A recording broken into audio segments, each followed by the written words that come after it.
during President Biden's presidency. And what our next speaker has taught me along the way is the night and day difference. The border was under control under President Trump. It's wide open under President Biden. And what I've learned and what I stress more than ever before is that what's going on at the border impacts my district in Northeast Indiana every single day. Our next speaker is a co-chair of the Border Security Caucus. No one does more in Congress to highlight these issues and work toward protecting and securing our border than our next speaker, who I yield to, Dr. Brian Babin from Texas. I really appreciate the gentleman from Indiana and chairman of the Republican Study Committee, Mr. Banks. Thank you so much for having this very important special order. This week marks 1 year since Joe Biden became president, and what a lawless year this has been. Never in my entire life would I have dreamed that we would have a president who prioritizes criminals and illegal aliens over law-abiding American citizens. But here we are.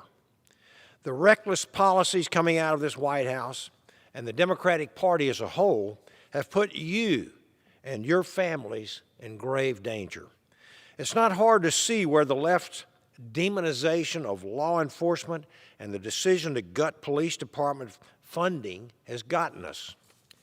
Thanks to the Democrats, we are now in the midst of a crime wave with record high homicide rates in more than a dozen major cities across this great country of ours.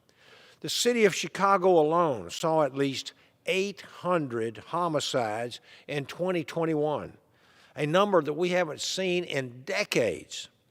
Bad policies lead to bad consequences, and folks, we are living these in technicolor.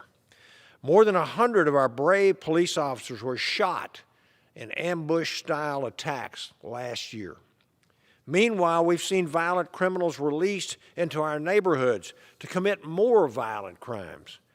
And it's happening in my own district, in Houston, Texas, in the 36th Congressional District, which has had its deadliest year in nearly 40 years.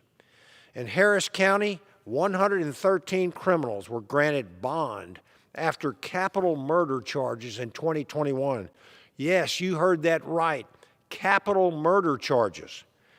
Numerous Harris County citizens have been murdered by repeat criminals out on bail, murders which tragically could have been avoided.